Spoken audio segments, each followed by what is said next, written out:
திருவாரூர் மாவட்டத்தில் தொடர்ந்து கொலை கொள்ளைச் சம்பவங்கள் அதிகரித்து வந்தன. இதை கட்டுக்குள் கொண்டுவர போலீசார் நடவடிக்கை எடுத்தனர். அதன் ஒரு பகுதியாக மாவட்டம் முழுவதும் 500க்கும் மேற்பட்ட ரவுடிகளின் பட்டியலை தனிப்படை போலீசார் தயாரித்தனர். முதற்கட்டமாக 50 ரவுடிகளின் வீடுகளில் தனிப்படை போலீசார் ஒரே நேரத்தில் அதிரடி ரெய்டில் ஈடுபட்டனர். வீடுகளில் பதுக்கி வைத்திருந்த அரிவாள், பட்டாக்கத்தி உள்ளிட்ட பயங்கர ஆயுதங்களை பறிமுதல் செய்தனர். நீடாமங்கலம் சமத்துவபுரத்தைச் சேர்ந்தவன் பிரபல ரவுடி அருண் பிரபு என்கிற கட்டப்பிரபு, வயது 39. இவன் சிலை திருட்டு வழக்கில் 7 ஆண்டு சிறை தண்டனை பெற்றவன். ஹைகோர்ட் உத்தரவின் பேரில் ஜாமீனில் வெளியே வந்தான். தொழுவூர் பகுதியில் அரிவாளுடன் வழிப்பறியில் ஈடுபட்ட போது போலீசார் அவனை மடக்கி பிடித்து கைது செய்தனர். அவனது வீட்டில் பதுங்கியிருந்த தஞ்சாவூர் ரவுடி ஆடுகுட்டி என்கிற ஆறுமுகம் மற்றும் கூட்டாளிகள் 2வரை போலீசார் கைது செய்தனர்.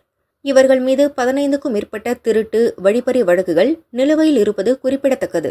அதேபோல் எரவாஞ்சேரி பகுதியைச் சேர்ந்த ரவுடி வெற்றிவேல் வீட்டிலும் ரெய்டு நடத்தி ஆயுதங்களை பறிமுதல் செய்தனர். எரவாஞ்சேரி கடைத்தெரு பகுதியில் அரிவாளை காட்டி வழிப்பறியில் ஈடுபட்ட போது வெற்றிவேலை போலீசார் சுற்றி வளைத்து பிடித்தனர். திருவாரூரில் ரவுடிகளை பொறி வைத்து தூக்கும் போலீசாரின் செயலால் பொதுமக்கள் நிம்மதியடைந்தனர். போலீசாருக்கு பாராட்டு குவிகிறது. இந்த அதிரடி நடவடிக்கையை போலீசார் தொடர்ந்து மேற்கொள்ள வேண்டுமென பெண்கள் வலியுறுத்தினர்.